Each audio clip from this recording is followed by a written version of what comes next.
If you were to describe yourself, how would you describe yourself to somebody who doesn't know you? Yeah, but so you must understand, I'm a guy that grew up in Soweto, slept in Soweto on the kitchen floor, Dunroom floor, but spent most of my day at St. David's Maristananda, one of the most richest environments that you can find.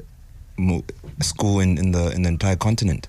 So when you grow up in that type of environment where you're forced to live in two worlds, you have to adapt. When you go to St. David's, they tell you that, oh, this guy Lux used to, and when you go to Soweto Kondovaya, they tell you, Luxiki Kim Toso, so, and those two people are completely different, but they're the same person at the end of the day. Yeah.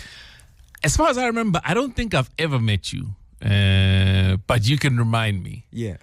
But obviously now with everything that's happening and you being part of the national discourse, there's just certain things that I had to go back and watch about you, do research. And I found out that, one, you are a pilot. Is that true? That's true. Okay, so what type of pilots are you? So I trained as a commercial pilot. I ended up there. And I didn't pursue it simply because there was no business in it for a black child. You really need the strong networks. You really need, you really need a lot of money to do it. KFM actually once supported us during our times when we're flying and we're starting up our small airlines, and they said, no, we're willing to listen. And that's why I know a lot of people here, because KFM actually gave us a little bit of airtime to push our business back in the day. Yeah. I mean, I know you did an interview on Uncle T's show back when Uncle Bob was still around. You were regular in the building. Sure. And so what led you to get into that kind of business if later on you realize there's no money in it? No, there is a lot of money in aviation. Yeah. But you need to be set up different. And a lot of people obviously think that we come from super rich families, and we don't. You know? So just to break even point, it's not a car wash. Our own car wash, to break even point is like $2,000 that you need to have made and breaking even point nicely with whoever is probably working for you. You need probably $500,000 to break even point in aviation. It's tough. And when you don't have you don't have networks properly in the business, and I wish I had the networks that people claim I have. Probably if I knew all these white people that are super rich that people think I know, I wouldn't even be sitting here. I'd probably be doing something else. I'm glad you bring that up, because when it comes to networks, you do seem to have rubbed shoulders with people that are powerful. Yeah. If the pictures are to be believed. Like, for example, I've seen pictures with you with former President Kgalema Motlanthe. Sure. Obviously, Kurzov comes up pretty often. Yeah. So I rub shoulders and nothing else. Yeah. A lot of people rub shoulders and move on to rubbing other things. Well, and that's why they get to where they get to. You used to do some work with the city of Joburg, I think back in about 2014, 2015. So you guys used to have Disky Golf. Yeah. And I know you did work with them. Yeah, so how did that come about if you didn't have the networks? It wasn't actually the city of Johannesburg. It was Gauteng Tourism. So Gauteng Tourism knew that we're the only few. I'm actually a professional golfer. I studied through the PGA. So we ran Soweto Country Club when it was not fashionable to even play at Soweto Country Club. So the guys there were so open-minded to say that, what do we do for Soweto, sports in Soweto, and how do we participate in Soweto? And when they looked into Soweto, they found us, because we've always been on the ground in Soweto. And they're like, yo, do you mind that if we can come together, we do something nice, because we need to bring investment in terms of tourism in Soweto? And we're like, with pleasure, let's do it. And we did it. And that's how Disky Golf came. Every time Chiefs and Pirates played, we had Chiefs supporting golfers play against Pirates supporting golfers, and then we play golf in the morning. Whoever wins, it's like the derby. Whoever wins, then they have the bragging rights for the day. Then they go to join their teams, play at F&B Stadium, watching them, and meeting up with some of the players. It was a fantastic thing. I mean, it was just a nice sports package for tourism. Yeah. So that doesn't need connection. It really needs you to be on the ground working and be consistent. Then people recognize you, and you just do what you have to do. And it seemed like you were doing extremely well in business, because, I mean, there was a time where you were driving a McLaren. Yeah. I saw pictures of that. Yeah, there's no problem. Yeah, there's no problem with that. So then what happened to your businesses? Are you still in business, or have you moved away from it? So what's important is that I own the businesses, and I can always put them on ice. I can melt the ice when I need to, because, again, it comes with skill that no one can take. Education, that's why it's important. If I want to go back and do what I need to do, I can do it. I can drop everything now and do it. But because I don't need to, and I'm plugged in, I'm very happy with what I'm doing, I'm content with what I'm doing. People are worried that you're going to get killed because you're too honest about this. You're also going to die at some point. You're probably going to die before me, damn it. So why live your life on your knees? You might as well just live your life to the fullest. If it means I must die when I leave KFM because some drug dealers know that I'm here right now, so be it. If it means that I must get arrested right after this show because now Julius knows that I'm here, so be it. Well, I hope it doesn't happen. I don't care if it happens or not. But then tell me, what informs the decision then to move from, which is essentially business, private business, and you're doing well, to what you are doing now? There's always a trigger point. And I mean, look, again, just through research, I know you've always been politically aware. Yeah. Even as far back as ANC Youth League, before Julius and them were expelled, you were still a supporter of the ANC then. Big one. Right? Yeah. Well, so, not necessarily ANC. Because when you're doing politics at that age, politics is you only reason within your environment, you see. So you don't understand international politics or national politics. So it's like what's a good example?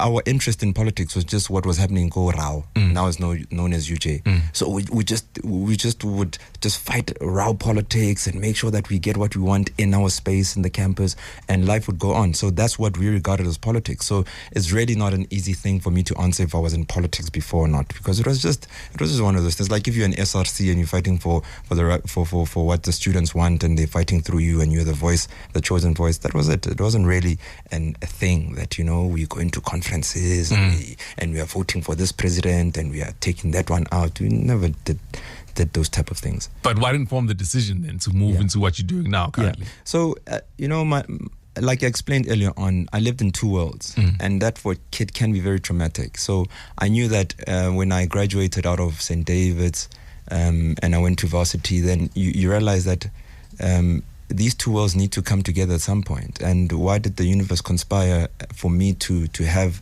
the experience, the knowledge of these two worlds? And I thought that is my natural responsibility to try to bring the worlds together, because there's a lot of things that white people are absolutely clueless about when it comes to realities of black communities, and there's some things that black communities and black people that are clueless about when it comes to white communities and white people in general. We just don't understand each other, but yet we are all South Africans, and it's a problem. So I thought, you know what, I need to contribute the little that life has given me in terms of knowledge, experience, traveling, reading, doesn't matter, education, and just give it back to people, because I was blessed that I could hustle enough from an early age to make a little bit of coin, and I live a totally independent life, and probably that's why I can afford to say that this is right, this is wrong, and not, because most people in here know what's right, what's wrong, but you dare say what's right, what's wrong, then that name tag will be replaced in 2 seconds, because you are here on condition. I'm here not on anyone's terms but mine. Yeah.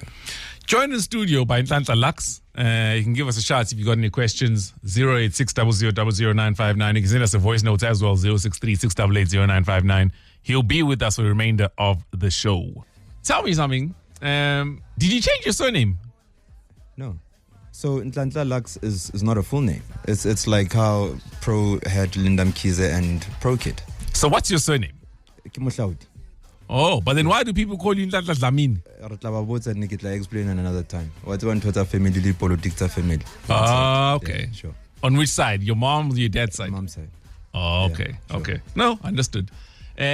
So tell us about your dad, because you've spoken about this. Yeah. Pretty brazen oak. Yeah. Tell us about him. Well, no, Bomakesta, my dad went by Makesta. Yeah. Bomakesta, Nelly Tlevata Strata. So what that means is they were literally career criminals. So what they do is rob banks. At the time it was post office. They rob the post office. They do what they do.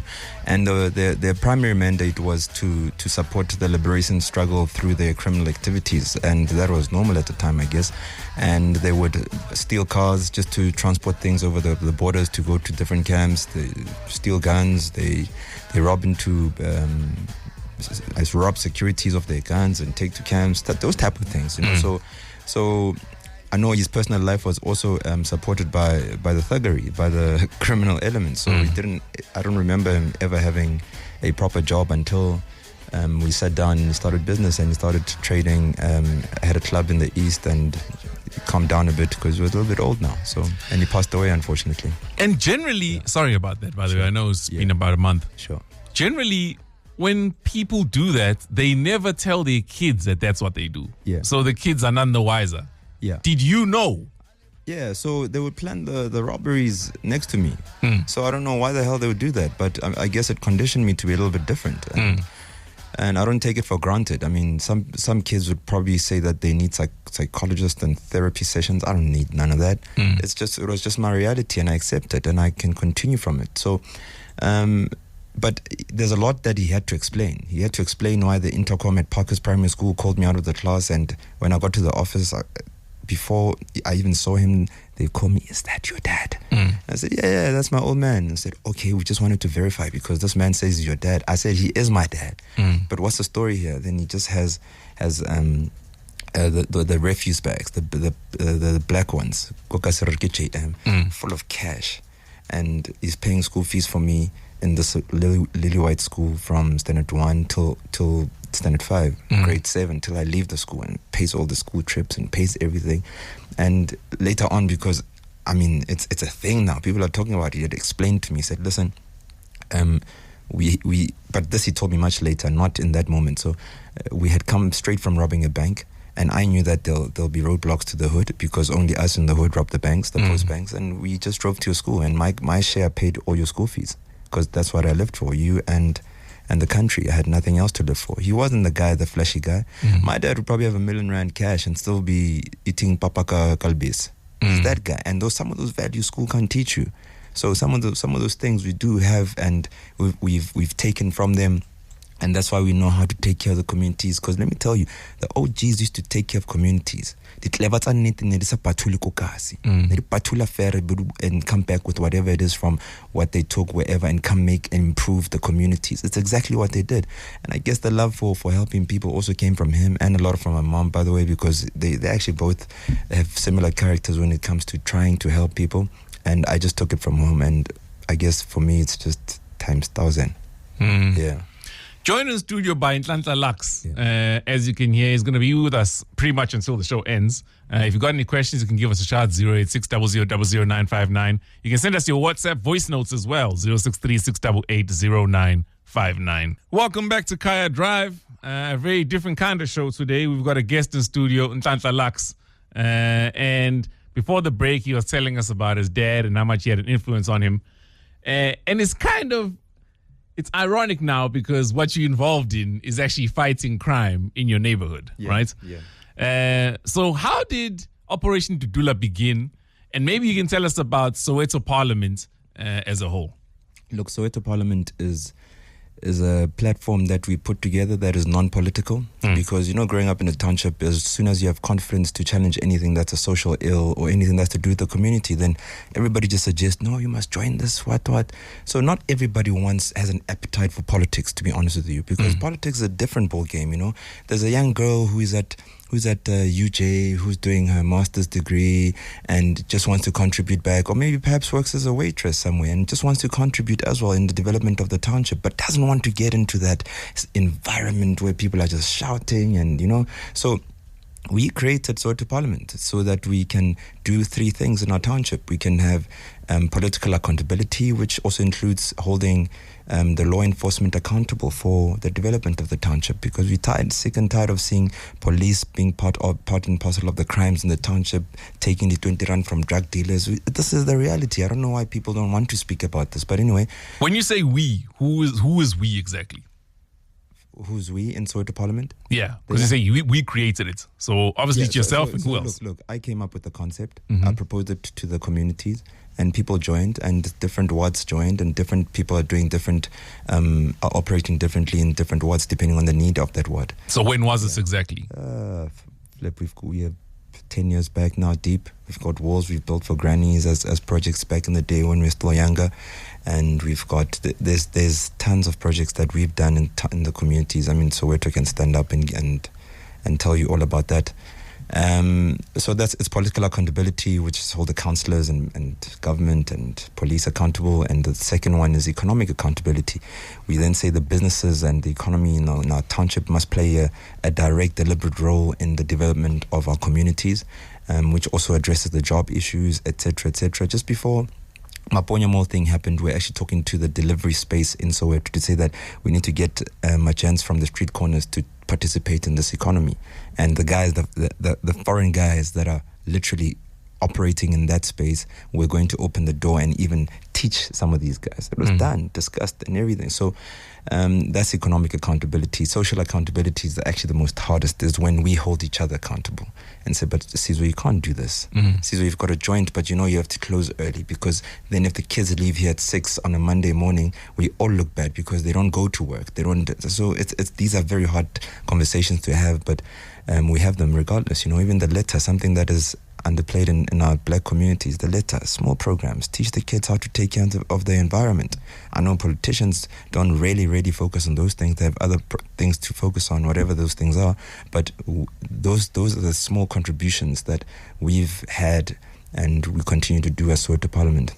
Operation Dudula is a platform where military veterans from all vets from APLA, MK, came together, and the community, you know, came together and said that some of the social ills, there's violent crimes, you know, some things the ordinary person can't do, can't challenge in the communities.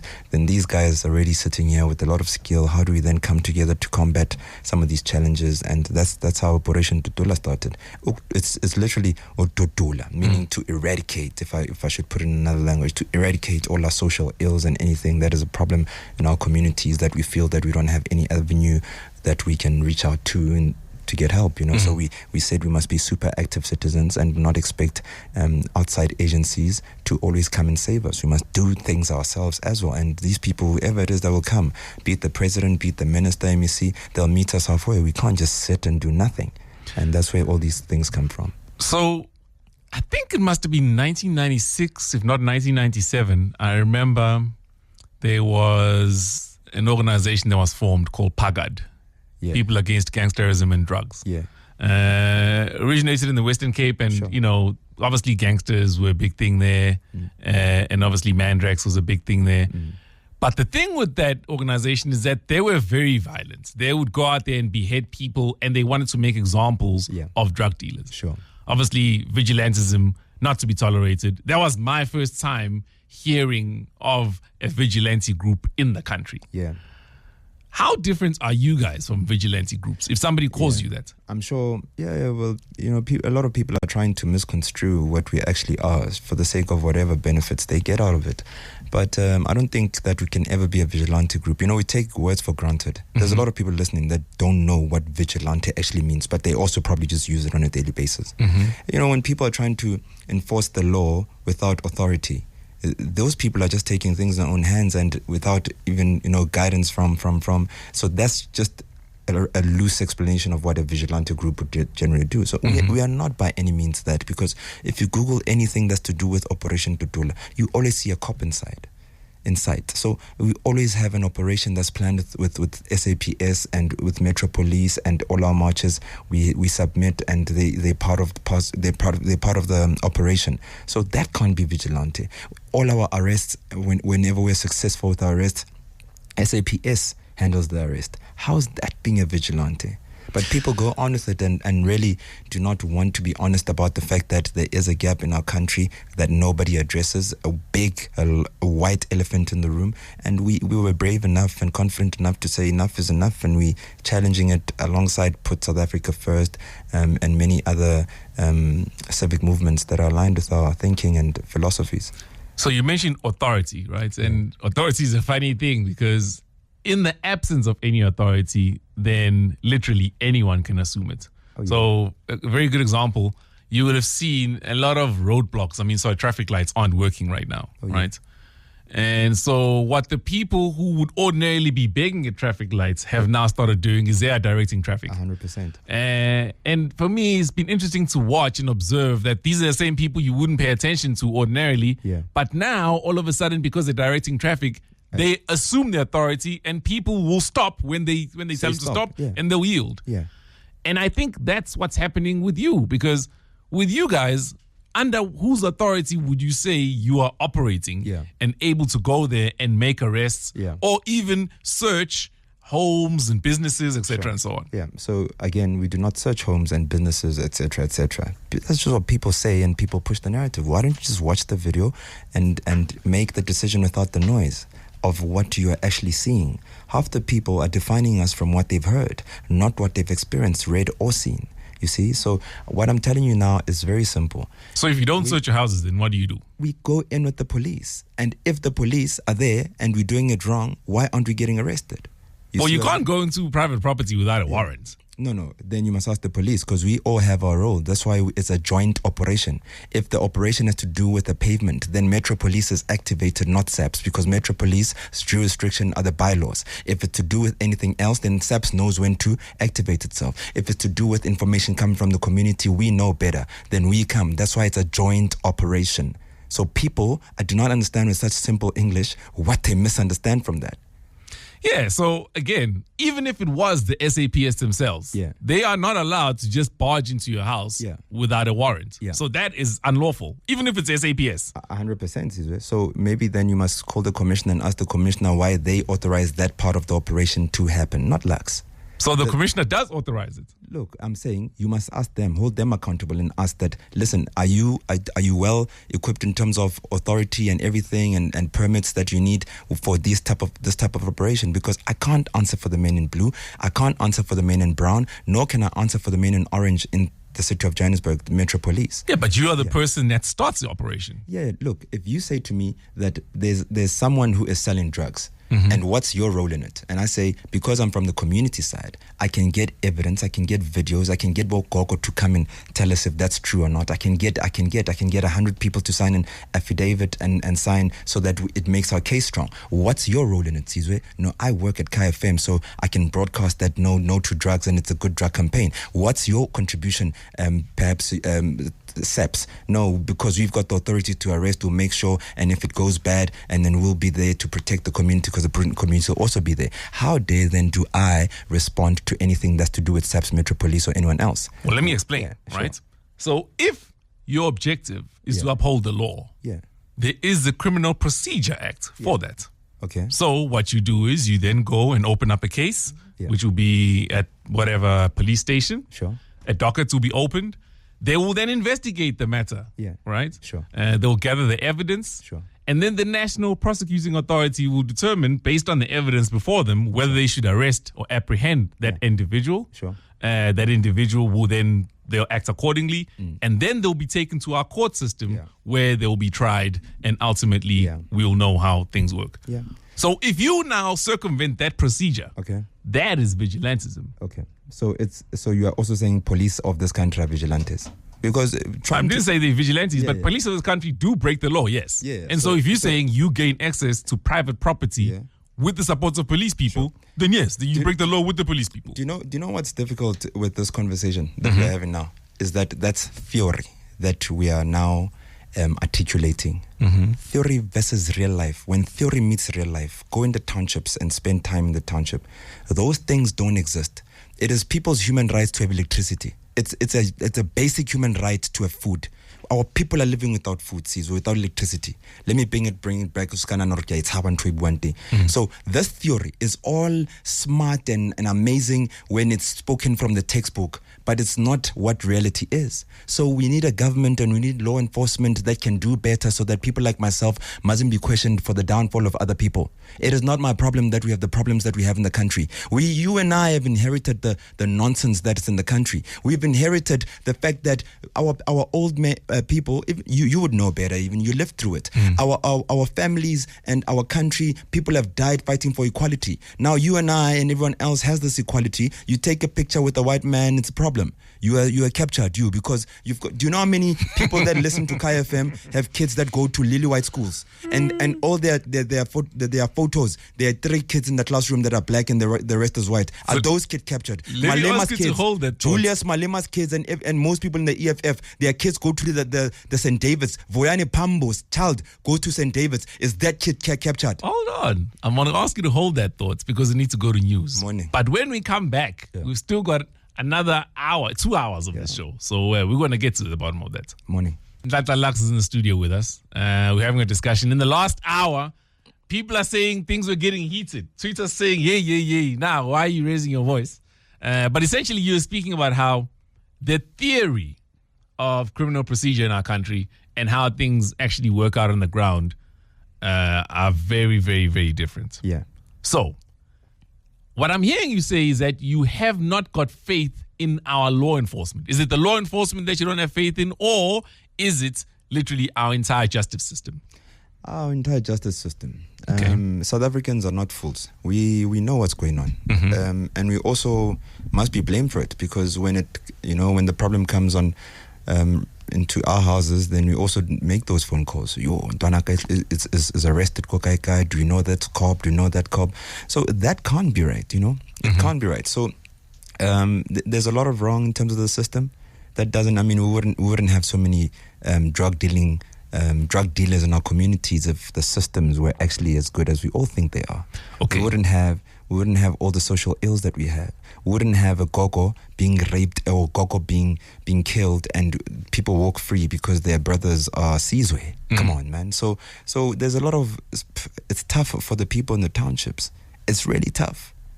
Okay. And so then if you express your discontent and your lack of faith in the justice system, how do you go about fixing that, in your opinion? Because I would argue that if by you trying to curb what it is that you deem unacceptable, but you also breaking the law in doing that, then you further putting us in jeopardy, because you basically know better than anybody else. What you're saying is hypothetical, right? Because there's no way we break the law. So if it's just what you're saying for the sake of conversation, then that's right. So let's speak about it hypothetically for now, because cool. I do not have evidence of you breaking the law yet. Thank you. Yes. Because, it's dangerous, because millions of people are listening and you have a very strong voice and influence. So when you put things in a certain way and I respond, it seems as if that is what it is. So we need to help people understand that they're not speaking to a criminal here. We're speaking to someone who's actually standing up for the community and is brave enough to face the drug dealers and any other social ill, right? So, so let me just ask on that, right? I've seen videos of you, for example, parading the streets in camouflage, I guess army fatigues, just let's call it war regalia, right?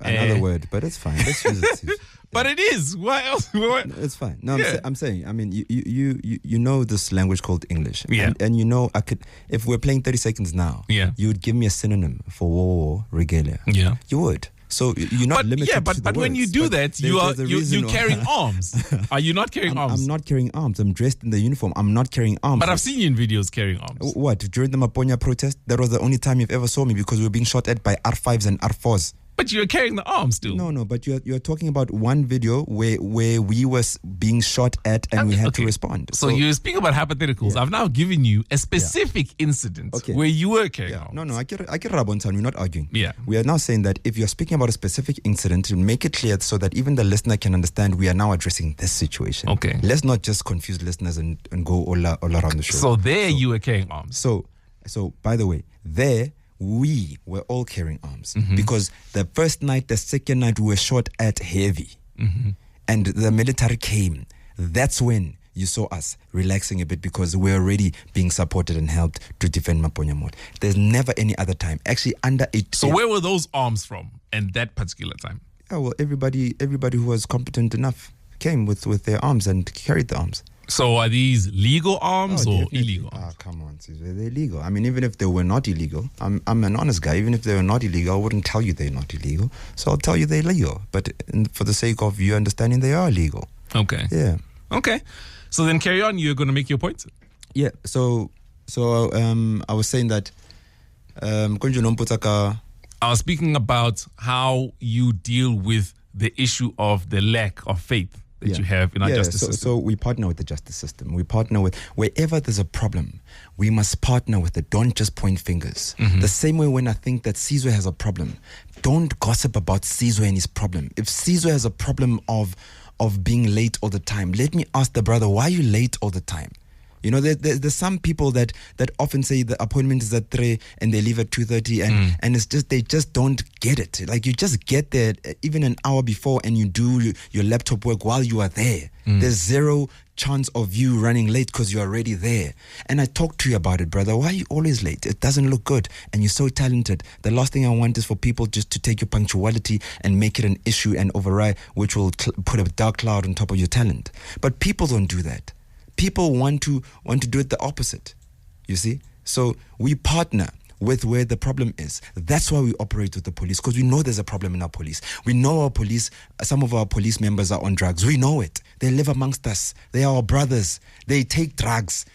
Sometimes they don't only take the drugs, they work for the drug dealer, damn it. So we have to be honest if you want to take this country forward. We can't tiptoe around issues that are killing our future. The young people are dying and drowning in drug abuse on a daily basis. Habli is a thing now. We've normalized Habli.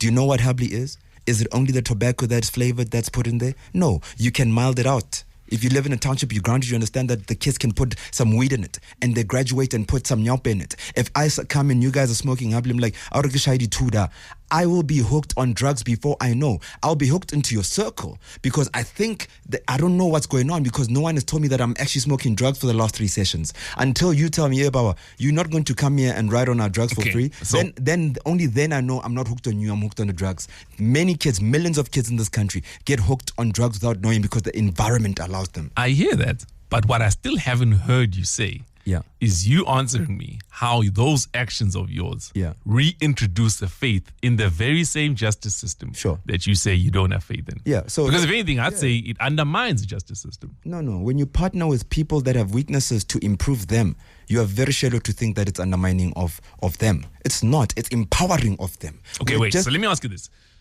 Do you remember, again, during July, what happened in Phoenix, in KZN, Durban? Oh, yes. Yeah. And by the way, I just read about it because I was caught up in Maponya during the exact same time. But okay, let's go. Basically, the Indian community there took it upon themselves to protect what they felt were businesses in the area. Sure. They also came out brandishing weapons of their own, rifles. Oh, yes. And people ended up dying there. Yes. Right? The country was in an uproar because they deemed that to be unacceptable, and rightfully so. Yeah. So do you see why something like that is a problem? Yeah. So I like for everybody to judge Sizwe on what Sizwe has done, not what we think he can do or what he says he can do. What Sizwe has done. When you're talking to Nhlanhla Lux, you're talking to someone who doesn't have blood on his hands, but who's got a lot of success cases in our communities of taking the community forward and protecting the community and the businesses in the community. So what happens in Phoenix? Let's get the guys in Phoenix to tell us why they had blood in their hands and or whatever happened there, and why they didn't work with the law enforcement. Because 99% of the time you've ever interacted with us is when we operate and we always have the law enforcement. So why are we stressing a narrative that suggests that we are just vigilantes and people who are clueless and just doing and singing around and killing people and attacking people? We've never attacked anyone. Okay. Hold that thought. So when we come back, we're going to have a further discussion with Nhlanhla Lux, who's joining us in the studio. If you got questions, you can give us a shout, 086 0000 959. Welcome back to Kaya Drive. We are on the streets. We are on the air. In the studio, we have got a guest, Nhlanhla Lux. And as you heard, he's been with us actually for the past hour already. He's going to be with us for another hour. If you got any questions, you can give us a shout, 086 0000 959. And there's a lot to cover. So let's get back into it. Would you say you have lost all faith in leadership in the country? And by that, I mean in government structures. No, not in individuals. You know, if you want to break it down, the reason why I hate politics as a system is that if I get offered a position to get into politics, I accept it. We live in a democratic country. Bontate Mulba and whoever else of that old school who has brought us to this mess in the country, they're going to outvote me all day, every day. So what would need to happen is that we would need to come with a fresh bunch of young people to change the country for real. So I haven't lost faith in everyone, because there are some people there that are fantastic, that are principled, and that actually have their heads screwed on. But they unfortunately are surrounded by a lot of people who are just there for their families, their friends, and Durban July checks, nothing else. And so what is it that you would like to see from leadership? I'd like to see leadership retire at the right age and give young people, stop hogging positions of power.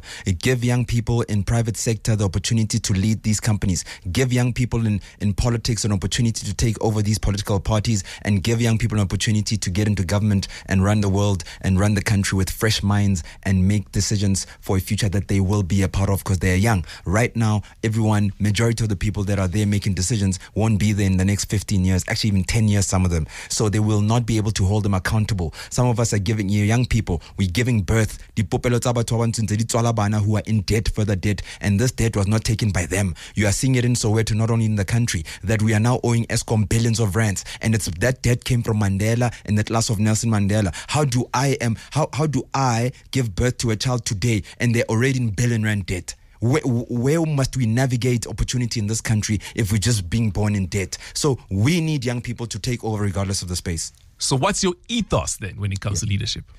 Leadership is about principle. But you see, I want to make an example using golf, but not everyone will understand the game of golf. Because it's a boring game and nobody should understand it. It's a nonsense game. Never. It's like, I promise you, for me, I always tell people golf is nyaope. Once you try it, you're done. Like, you are there the whole time. Nonsense. Listen, and you must stay away from nyaope. They always tell you, right? So that's why golf is... Let me take you for a round of golf, and then you come back tell the listeners. No, you're playing with the wrong people. I've never played because I know it's nonsense. It's pretentious. As soon as everybody makes money, they feel like they're going to go. It's nonsense. So you experience and consume golf from nonsense people. That's why the content of golf is nonsense to you. Come to the professional side. Okay. I'll show you a thing or two. But in any case, so... the ethos of leadership. Yeah, the ethos of leadership for me is people being honest, and we don't have enough honest people. Maybe some people are honest, but they don't have the courage and they're not deliberate and intentional in making sure that they do address the issues for what they are. People are tiptoeing around the issue. Which politician have you heard addressing drugs in our communities? They're scared of drug dealers. Unless they are the drug dealers. Someone must tell me what's going on here. How is it okay that every street in Soweto has got a drug dealer? That every household in every black community in townships, we are affected by nyaope. My cousin or my sister or someone in my family is on nyaope. How can that be normalized? Okay, so maybe let me get very specific then, because be specific, yeah. We're going to run out of time. Sure. Right? Essentially, I'm sure you realize that people do need some form of leadership because majority of people are not in a position to make decisions for themselves. Would you agree with that or disagree? 50-50, because we can't condition people to believing that they can't make decisions for their own lives and be super active citizens in their communities to empower themselves. They can, but their pre-genetic disposition doesn't allow them unfortunately. So we need that balance. We can't just feed them the information that they need a Lux to come and make a difference, you know. So 50-50. So I do understand what you're saying. And so that's why people always follow a leader, even if the leader may be a charlatan. So if you look at, even in Christianity, for example, or let's just call it religion.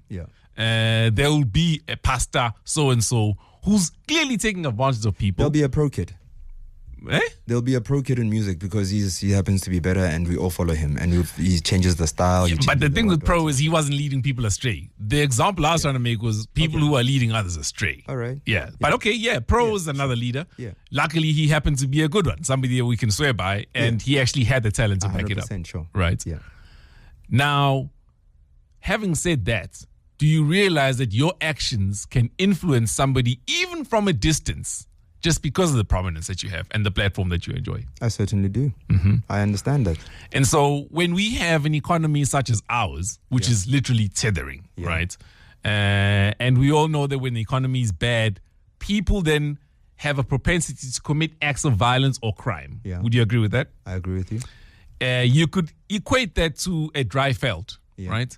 And right now, anybody who would spark a flame, it could catch fire and it could be calamitous for the entire country. Sure. Yeah. Yeah. Okay. So if you got a situation like that and somebody is sitting from a distance and they are believing what is reported, because you've said some of it may not be true, but they believe in what is reported, and the guy is probably sitting at Klopo. He doesn't know you personally, but he's heard that you can now go into any situation and handle it yourself. And that escalates to a situation where maybe foreign nationals end up getting killed, like happened in 2008. That's not necessarily your actions, but it is a consequence of something that you started. As a leader, would you take responsibility for something like that? No, I wouldn't take responsibility for nonsense. That's the media that must take the damn responsibility. Sizwe, let's be honest with life. This is the problem we have in the country.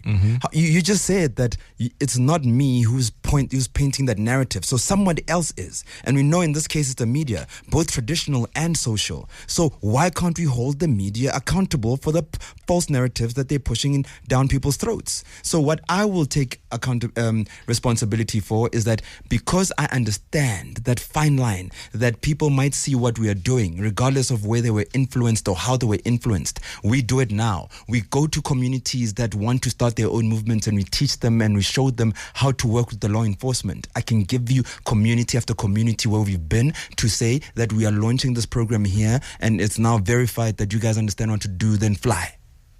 But never that at any given point does the media report that we have social education. That's not even our job to do, but we do it because we understand the nature of our country and the sensitivity and our responsibility. Hold that thoughts because we will be back. Joined in studio by Nhlanhla Lux. If you got any questions, 086 0000959 is the number. It's Kaya Drive. We are on the streets. We are on the air. We are everywhere. If you just joined us, Nhlanhla Lux is in the studio and the conversation continues. We will take your calls, 086 0000959. We'll also take your voice messages, 0636880959. You can send them through right now. So we were having a discussion. Yeah. Essentially about leadership. Yeah. Right? You've often said that you're not a politician, neither do you aspire to be, but you do want to be in governance. That's not politics. Yeah, but 100%. You do want to be in governance. If I have a lot to offer for the country, yeah, definitely. I mean, if I'm the best guy suited for a certain position in government and people call me up, I'll come. But I'll never do it through politics. And I've heard you say you'd work with current people who are in positions of leadership right now. Oh yes. I'll work with anyone to advance the country. We should never ever hog positions of power or influence. If there's a new young person emerging or even one of the old people saying, I'm sorry that we've just messed up the country so hard, what can I participate in? Let's come together. Unity is the key to everything. That's why I always stress we will come together and fix the bigger agendas of this country. And what would those bigger agendas be? Oh, like the land issue. There's no people are saying, why are you going after this? Not the land issue. Why don't you go to this? And we are not resourced for that. But if we all come together, we are the biggest in terms of number, black people that is, but we are the weakest. The minority groups are way stronger than us. Because so then who would you partner with? United. I'd partner with anyone willing and able and with proper values of honesty to take the country forward. Even those that are doing bad by me right now, even those that are praying for my downfall right now, I leave a space in my heart to unite with them, including the EFF boys, girls, doesn't matter. At some point, we need to get our egos out the way and partner for the sake of the future of this country. And that's all that matters. Mm-hmm. So if somebody were to say that what you're doing right now looks very much like building a political party from the ground up, and obviously we can't tell what will happen in the future, but essentially this is how movements begin. And nobody starts a movement without an end goal in mind. Yeah. So then the question would be, what is the end goal? Yeah. So our end goal is simple. It's to try to see our immediate communities at a certain level. Our grannies in townships can't live the way they're living. Our young people in townships can't be subjected to drugs and alcohol abuse. Our schools in townships can't be in such a dilapidated state that single parents, most households are led by mothers. Our mothers can't fear that when my boy leaves or my girl leaves to the park and play, they'll come back and you'll be addict. So all those things are within our reach because I can be called and walk to the park. I can go take one taxi, 20 rand, to get to Deep Roof where there's no electricity. So what's immediate? If we can contribute towards the emancipation of our people and development of our communities in Soweto and other townships, once that is done, then we can graduate to agendas that are bigger because even our influence will have grown stronger. And with the unity that I'm speaking about, our resources will pull together to make sure that in 200 years' time, the black child that is born continues to benefit from the decisions we've made today. We all right now are not benefiting from any decision that was made 200 years by any black person. And I do understand we come from a very hard time in history and so forth. But we need to make sure, regardless of our challenges, that a child in 200 years is set up. At least the environment allows him or her to be whoever they want to be. And it mustn't be because they come from that fancy family with a fancy surname, then they can get better opportunities. It must be fair. After this traffic report, I'm going to ask you for specifics. No because there needs to be a vehicle to get to where you're going. No problem. And currently, the only vehicle that we've ever seen has been a political one, a party one. Even though you can run as an independent, it's very difficult to get anything done in the country if you do it that way. Sure. So start mulling over that thought. All right. Welcome back to Kaya Drive. We're joined in the studio by Nhlanhla Lux. If you just joined us, you can give us a shout, 086 00 00959 with any questions, or send us your voice notes to 063 688 0959. So we're speaking about the vehicle to governance, which you've expressed an interest in. Yeah. And thus far, I've been asking you questions and probing specifically just regarding yourself and your way of thinking. Mm-hmm. So let me explain why I do that.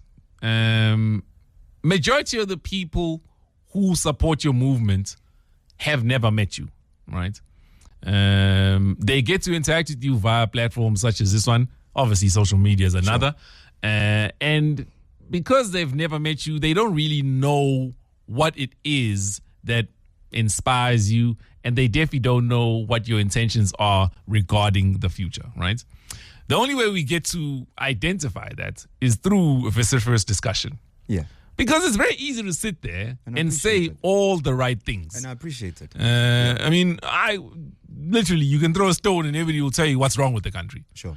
What's difficult is people telling you how we fix what's wrong with the country. That's important. And furthermore, everybody understands, I guess, the issue of the underprivileged in our country. And it's very easy to then use that to achieve your own personal goals, right? And so if somebody were to sit here and say, okay, Nhlanhla, I've heard everything you've said. Mm-hmm. How do I know you are being sincere? Yeah, because I don't really talk it. Mm-hmm. Politicians generally talk, and talk is cheap.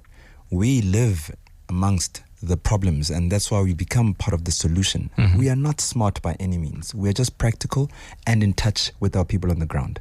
So sincerity is when you're willing to walk the distance with the people that are part of that problem or in that problem. When there's no electricity, Eskom is making people suffer in townships. I also don't have electricity.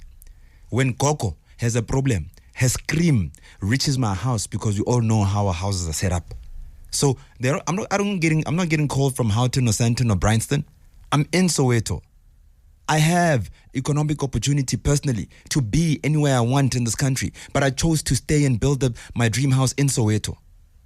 So if you're still questioning sincerity, then we're not you personally, but we are not willing to open up for possibilities. That means we are also captured by the current status quo. Everything that's happening now is normal. All the leaders that are here now, they must hog leadership and whatever else. And when young people emerge and they're doing it so well and they've got better success stories, more success stories than all these people in suits and ties sitting in their offices and talking when it suits them. Example, the July unrest. Where are all the politicians? Okay, so on that point, let me just tell you why it is that we have to question sincerity. Sure. No, it's because of our history and what we've witnessed. Fair enough. So we've seen the ANC Youth League of Nelson Mandela, right? And then we've seen what the ANC turned out to be later on. Sure. We've heard utterances from other young people who were perhaps as much of revolutionaries as you may seem to be now. Sure. And then they got in power and they changed. Yeah. Some are ministers even right now. Yeah. I don't need to mention names, but we've seen that. Yeah. And so when you sit here and you say you're not smart by any means, I take that with a pinch of salt, and I'll tell you why, right? Even academically, at the schools that you went to, you got a scholarship. Yeah. You get that via a certain aptitude. Hold on, I'm not done. All right. So you get that via a certain aptitude. Okay. You are an individual, through my interaction with you now over the last hour and a half, and also just from observing how you move, you are very calculating. Yeah. You're very deliberate. Yeah. Even the language that you use, right, is language that is meant to coax and make a person think a certain way. The examples you always bring up, ukoko, right? Because you know that when you use the term ukoko, it will conjure up an image in somebody's head of a woman, usually black, frail, helpless, and it will make them warm and receptive to your message. This is not by coincidence. Well, right? It is, because I don't think that deep. Okay. The problem is that people overanalyze situations. People have to be theorists. People have to, like, for example, if you're saying that I can create right now a mathematic formula for running, sprinting 100 meters, and teach it to those who don't know how to sprint, it's hard to understand. But if I'm practical and show you, we don't need that formula. Do you understand? So I'm on the practical side, you on the observing side. So you have to make your mind run that way. Maybe we just generally, or naturally given. When it's your time, it's your time. When you say the right things, you say the right things. I don't have to make research. Did you see me come in here with notes? No. Have you ever seen me speak and take a mic and speak for 4 hours and reference something? No. Why? Because I live in the problems. I live amongst my communities. Physically. So when it's time for me to articulate the problems of Batwaba Hulu, it comes second nature, like this, click of a finger. So, and when you look at me like, oh shit, he's too smart. You can't use that language. Sorry, but also, no. So, sure. Listen, there's nothing wrong with being smart, right? There isn't. So, but what I am saying is, and you don't need notes for this, by the way, but smart people are able to identify an opportunity and also see how, even though the views of the many may align with them in the meantime, but you'll also be able to see how that can advance your own personal agenda. If there is one. There's always a personal agenda. No, there's no personal agenda. I lose more in what I do on a daily basis than gain. I lose a lot. So look at this. Okay. Look at it this way. Okay, so let's do last 2 days. For the sake of the listeners. Last 3 days. Why don't you come and shadow me and come back and tell them here how much of a hard life we actually have? It is a hard life. I want no parts of it personally. You see? I wouldn't dream of it. But let's not pretend. I resign every night but let's and re-employ myself every morning. True. But let's not pretend that what you're doing doesn't come with a kind of utility. Let's not pretend that for the last week you haven't been the highest trending topic, for example. Let's not pretend you weren't getting 17,000 tweets every day. Yeah. So it does come with the utility, and it does come with a certain amount of attention. For example, let me give you an example. Sure. Right? And only you will know. I mean, I'm here to pose a question. Yeah. The listeners listening, and they'll decide for themselves, but only you will know. Yeah. Donald Trump, when he was running for president, that guy didn't want to be president. All he hoped for was that it would advance his profile and help him do better in business. Sure. Unfortunately for him, he won. Sure. Then he had to govern. Yeah. Sure.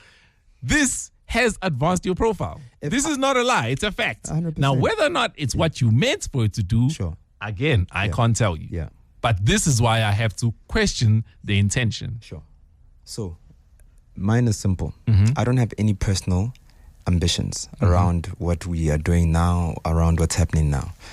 What I am here for is what I was here for before you knew me and everyone else. If you just put a dipstick in my consistency gauge, you'll understand how consistent we've been for the last 10 years to today. So all the difference is the cameras are now here. The people are now giving us attention. We've been running around the township and doing the best we can to advance the community ever since we were lighties in school uniforms. But now it's just blown out of proportion, and there's theories, conspiracy theories, and people are allowed to think whatever they want to think, So when you are here and you also have a lot of questions to pose, because we also trying for the listener perhaps to also understand better, we must go as deep as we can. I do not mind all that, but we said earlier on that we need solutions. When you tell me about the fact that I'm trending on Twitter, if you listen to me speak most videos, I tell you that that's virtual. It's not real life. I'm trending on Twitter so that people with data can say Nhlanhla Lux and type it. But the real people that I live amongst don't have the data. So where am I really trending? Where I want to be, or just on virtual? Life is not virtual, it's for real. We live a real life. We get shot for real, Sizwe. I get young people who are shot. They will pull up their T-shirts and show you bullet wounds. Because we live on the ground, and that's what it is, unfortunately. So for us, we want to trend better in the hearts of our grannies, in the heart, again, you'll say that I'm doing that theory thing that you mentioned. We want to trend better in our communities, because after I've trended what? How many days? 10 days straight? Whatever like the last week. The last week. Whatever that number is. Incredible for those who live in the Twitter streets. I don't live in the Twitter streets. I live in the real world, on the ground, right? So what that means for me is it's rubbish, it's nonsense, it's doesn't change my life, because at the end of the day, the drug dealer is still in the community, whether I trend or not. So my success is when we can eradicate the problems, because if I'll be damned, Sizwe, if 10 years passes and all we do is talk about this, oh, Lux, you got influence, oh, Lux, you're trending, oh, Lux, but the drug dealer is still in the community. But the politicians are still not delivering what they need to deliver as basic needs for our people. And that's because I live amongst those problems. We need to solve them. We can't just overlook them and always hope that Superman will come out of the sky, call the politician to come and solve our problems. We can't.